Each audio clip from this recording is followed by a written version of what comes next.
안녕하세요. 반갑습니다. 말씀을 사모하는 여러분, 말씀이 꿀같이 달기를 원합니다. 말씀이 깨달음으로 내 가슴에 울림이 있기를 원합니다. 그 울림이 있는 그 말씀을 붙잡고 살아갈 때 승리가 되기를 원합니다. 오늘은 마태복음 24장을 여러분과 함께 나누기를 원합니다. 너무 중요해서 한 장만 다루었습니다. 이 마태복음 24장에는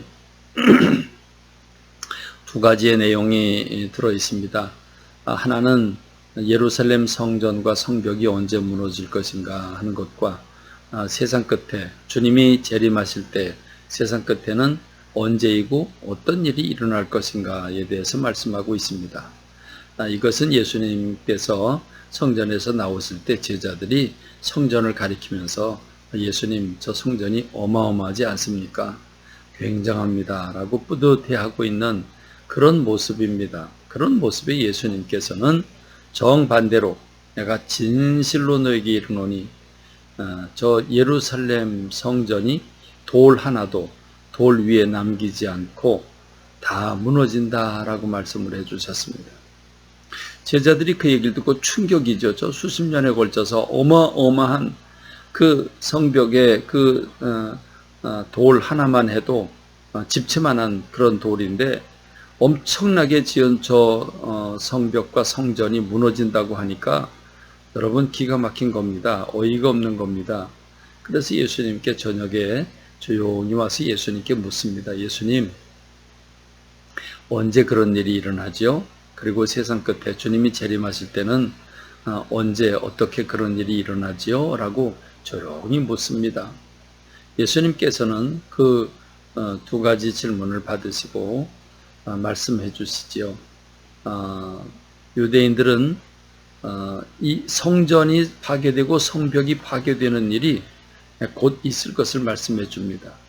그런 일이 생기게 되면 너희들은 앞뒤를 바라보지 말고 도망을 치라고 말씀하시죠. 그리고 여러분, AD 70년에 실제로 로마가 쳐들어와서 예루살렘 성벽과 성전을 완전히 무너뜨립니다. 그리고 돌과 돌 사이에 금이 있다는 얘기를 듣고 다 뒤집어냅니다. 그래서 돌 위에 돌이 남지 않았다라고 말씀하고 있는 겁니다. 우리가 알아야 할 게 있습니다. 성경에서 경고한 심판에 대한 메시지는 100% 다 성취되었다라고 하는 것입니다. 여러분, 이미 우리가 예언서를 읽었습니다마는 북이스라엘이 아수르에 의해서 멸망을 당할 것이라고 호세아를 비롯한 여러 선지자가 예언했습니다.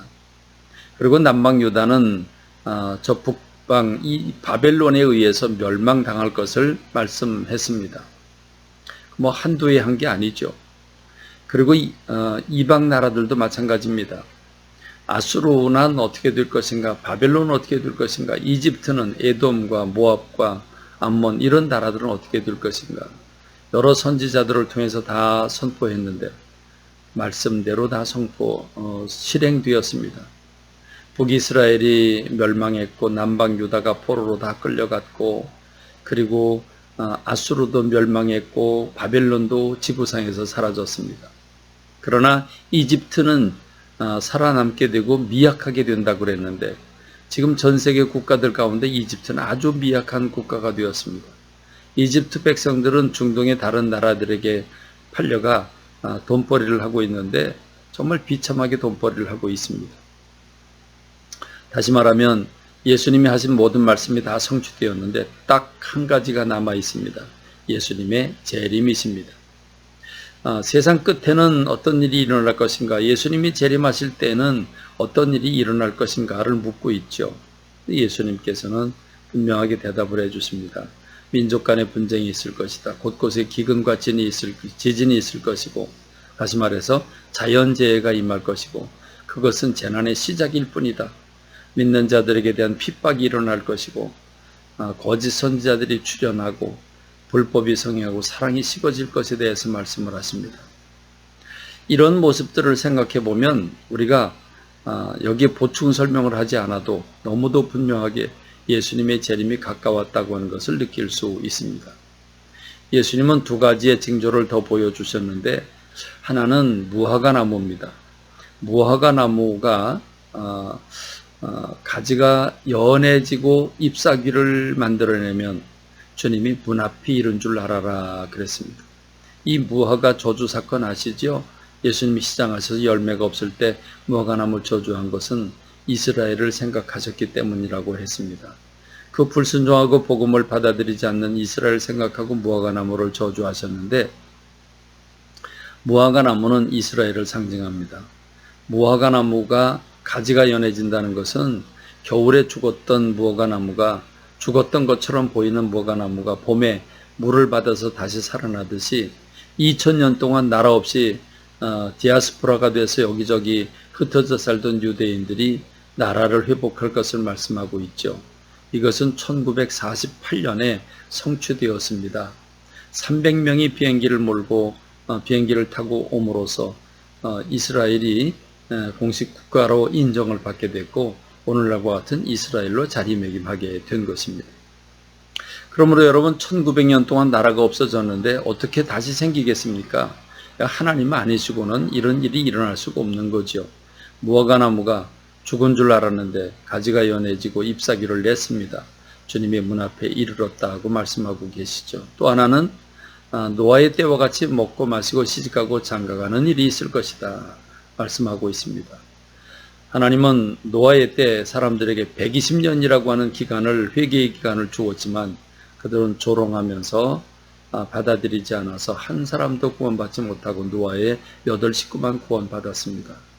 지금 베드로는 말합니다. 우리가 평안하다, 평안하다. 지구상에 그런 재앙은 없다라고 말할 그 시점에 주님이 재림하신다고 말씀하고 있습니다. 우리는 어떻게 살아야 될까요? 깨어 있어야 되는 줄로 믿습니다. 그게 말씀을 붙잡아야 되는 이유입니다. 특별히 주님이 재림하실 때에 믿는 사람들이 실족해서 믿음을 버릴 사람들이 있다고 말씀하고 있는데, 실족해서 넘어지지 않는 성도들이 되길 원합니다. 코로나19가 염려됩니다. 코로나19 때문에 우리의 믿음이 약해질까봐 마음이 염려가 됩니다.